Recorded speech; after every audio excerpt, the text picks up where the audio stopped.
देवी पुराण, शिव पुराण और धार्मिक ग्रंथों के अनुसार हिरण्याक्ष के वंश में एक महादैत्य रुरुर था। रुरुर का एक पुत्र हुआ दुर्गम।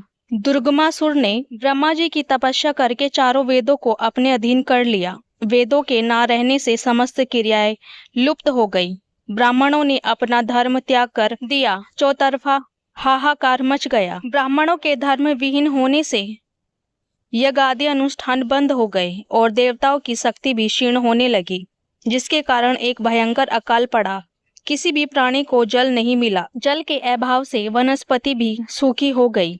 अतः भूख और प्यास से समस्त जीव मरने लगे। दुर्गमासुर की देवों से भयंकर लड़ाई हुई, जिसमें देवताओं की हार हुई। अतः दुर्गमासुर के अत्याचारों से पीड़ित देवतागण शिवलिंग पर्वतमालाओं में छिप गए तथा जगदम्बा का ध्यान, जप, पूजन और स्तुति करने लगे।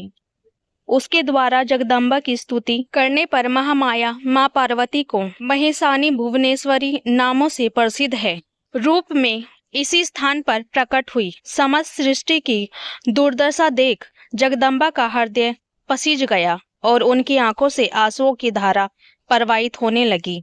माँ के शरीर पर 100 नेत्र प्रकट हुए। सतत नैना देवी की कृपा से संसार में महान वृष्टि हुई और नदी तालाब जल से भर गए। देवताओं ने उस समय माँ की शताक्षी देवी नाम से आराधना की। शताक्षी देवी ने एक दिव्य सौम्य स्वरूप धारण किया। चतुर्भुजी माँ कमला आसन पर विराजमान थी। अपने हाथों में कमल, बाण, शाकफल और एक तेजस्वी धनुष धारण किए हुए थी।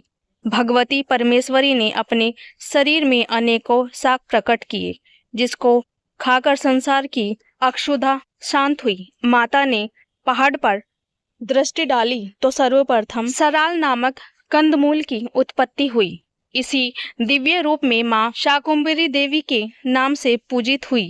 तत्पश्चात वह दुर्गमासुर को रिझाने के लिए सुंदर रूप धारण कर शिवलिंग पहाड़ी पर आसन लगाकर बैठ गई। जब असुरों ने पहाड़ी पर बैठी जगदम्बा को देखा तो उनको पकड़ने के विचार से आए। स्वयं दुर्गमासुर भी आया। तब देवी ने पृथ्वी और स्वर्ग के बाहर एक घेरा बना दिया और स्वयं उसके बाहर खड़ी हो गई। दुर्गमासुर के साथ देवी का घोर युद्ध हुआ। अंत में दुर्गमासुर मारा गया। इसी स्थल पर माँ जगदम्बा के दुर्गमासुर तथा अन्य दैत्यों का संहार हुआ। वह भक्त भूरेदेव भैरव का एक रूप को अमृतव का आशीर्वाद दिया। माँ की असीम अनुकंपा से वर्तमान में भी सर्वप्रथम उपासक भूरेदेव के दर्शन करते हैं। तत्पश्चात पथरीले रास्ते से गुजरते हुए माँ शाकंभरी देवी के दर्शन हेतु जाते हैं। जिस स्थल पर माता ने दुर्गमासुर नामक राक्षस का वध किया था, वहाँ अब वीरखेत का मैदान है, जहाँ पर माता सुंदर रूप बनाकर पहाड़ी की शिखा पर बैठ गई थी। वहाँ पर माँ शाकंभरी देवी का भवन है। जिस स्थान पर माँ ने भूरादेव को अमृतव का वरदान दिया था, वहाँ पर बाबा भूरादेव का मंदिर है। प्राकृतिक सौंदर्य व हरी भरी घाटी से परिपूर्ण यह क्षेत्र उपासक का मन मोह लेता है।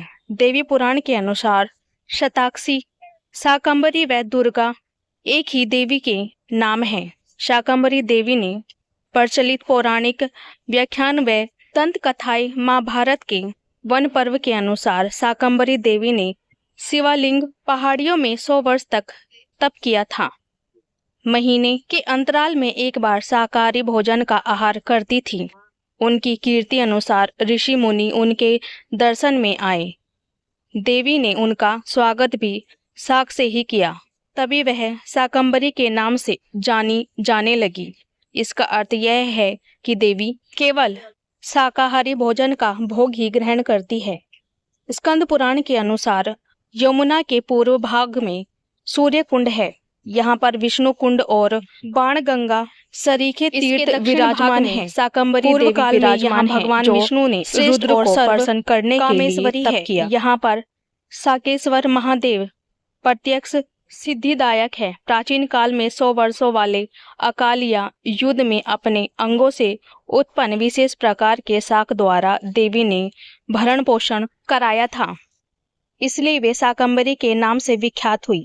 यह देवी प्रत्यक्ष सिद्धिदात्री और दर्शन से ही पाप नाश करने वाली है। एक अन्य दंत कथा के अनुसार पार्वती ने शिवजी को पाने के लिए कठोर तपस्या की। उन्होंने अन्न जल त्याग दिया था तथा जीवित रहने के लिए केवल साग सब्जी ही खाई, इसलिए उनका नाम शाकंभरी रखा गया। भागवत के अनुसार जब पृथ्वी पर 100 वर्षों तक वर्षा नहीं हुई, तब मनुष्यों को कष्ट उठाते देख मुनियों ने मां से प्रार्थना की। तब शाकंभरी के रूप में माता ने अपने शरीर से उत्पन्न हुए शाकों के द्वारा संसार का भरण पोषण किया था। इस तरह देवी ने सृष्टि को नष्ट होने से बचाया। मां शाकंभरी की पौराणिक ग्रंथों में वर्णित कथा के अनुसार एक समय जब पृथ्वी पर दुर्गमासुर का भय फैला हुआ था। इस तरह करीब 100 वर्ष तक वर्षा न होने के कारण अन्न जल के अभाव में भयंकर सूखा पड़ा, जिससे लोग मर रहे थे, जीवन खत्म हो रहा था। उस दैत्य ने ब्रह्मा जी से चारों वेद चुरा लिए। तब आदि शक्ति माँ दुर्गा का रूप माँ शाकंभरी देवी में अवतरित हुई, जिसके 100 नेत्र थे। उन्होंने रोना शुरू किया। रोने पर आंसू निकले और इस तरह पूरी धरती में जल का प्रवाह हो गया। अंत में माँ शाकंभरी ने दुर्गमासुर दैत्य का अंत कर दिया।